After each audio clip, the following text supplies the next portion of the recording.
to Safety First. This is brought to you by BigAirSports.com, and please go check them out, www.bigairsports.com.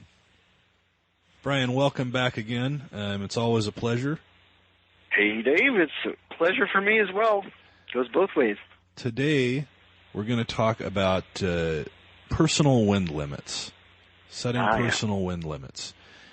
Now, I don't have a sim in front of me, but if I remember right, there is no wind limit for experienced jumpers. Is that true? Well, there's nothing that the USPA would say is a wind limit, but the truth is that there is a practical limit to when you should be jumping. Well, but wait a minute, Brian. It's not in the book.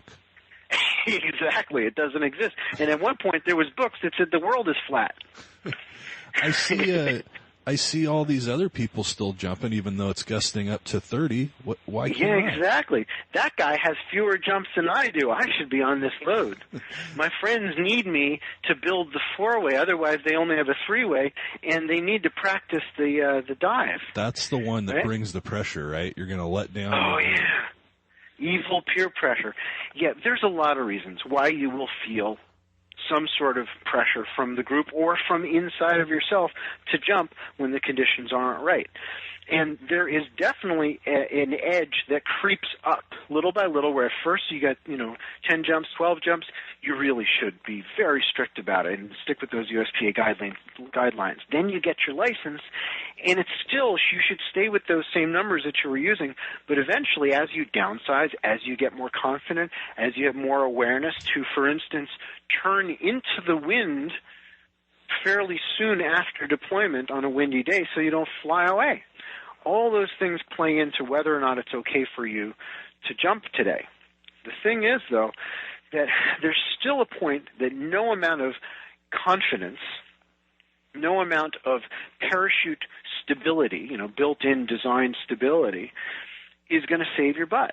No amount of practiced skill in dealing with collapses, because of course, sometimes parachutes do fold up. I wouldn't call myself an expert, but I tell you, I can describe what it's like to collapse and spiral in and break lots of bones and be in a wheelchair for a long time. I can speak to that from personal experience.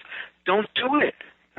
If you have question in your mind, valid question, if you've witnessed other people's canopy breathing on the load before you, don't be scared to scratch. It was actually a wise man, Scott Miller, once said, the bravest person on the drop zone is the first one to scratch when the wind comes up. Do you know what? When you're not the first one to scratch and somebody else does, it's so relieving. Yeah, it is relieving. Because they've just made that out that much easier. Exactly. Now you're not the wimp. But wouldn't it be even better to visualize yourself being that first person and taking it like a grown-up, not receiving it as like, sorry, guys, I'm a total wimp, or make excuses. My canopy is really big. You go, no, I'm good. I actually have a couple things that I want to do, and I don't feel good about the winds. I'm going to go do some yoga or whatever. I'm starving anyway, And you can receive it the right way. And isn't it funny how the people that, at least in my experience, that are more likely to back down sooner are the ones with more experience? Totally, because we know what the consequences are, right? When you're younger, when you're a teenager, I just gave a talk to a bunch of 11th graders at a high school about fear, and I realized as I'm giving this talk, these guys don't totally know what fear is. As you've lived and you've experienced and you've seen the consequences to when the worst case scenario plays out, you've got a really salient thing that pops up when you see that canopy, for instance, on final approach, lose two cells and have them pop out. And the guy lands fine, and maybe he noticed it, maybe he didn't, maybe he manifests anyway for the next load. But especially if you've hit the ground or nearly hit the ground. And do you think that maybe that's a more accurate description of what we're talking about? Maybe saying a personal wind limit maybe setting a specific wind speed isn't the right way to approach it, because no, it's not. Depending on what direction it's from in your landing area, you might have very smooth air at a higher airspeed coming from the east, and then have very rough, nasty air if it's coming over the hangar or over the tree line.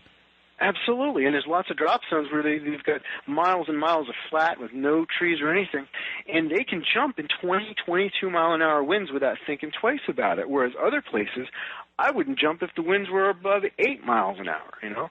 So you've got to consider that. But then there's also the issue of how quickly does the gust come up. So in other words, if the wind jumps 5 miles an hour inside of 5 seconds or, you know, like less than 5 seconds, you really should not be jumping. The other thing that I like to do is if I have any question in my mind, whether or not it's okay, I walk out into the landing area and I stand there for about 10 minutes or more, and I just open my fingers and I face into the wind like I'm tracking, and if I feel the wind push me, actually move my body, push against me, if it goes from being sort of light and then pushes me back, I'm not jumping. That's a helpful thing. Do it. That sounds Get like out there, very people. good advice. Well, Brian, as always, we love talking to you on these segments, and we cannot wait to see you again next week. Thank you so much for joining us again. Oh, it's my pleasure. Thanks so much for having me, everybody. Skydive hard. Have a good time. See you, Brian.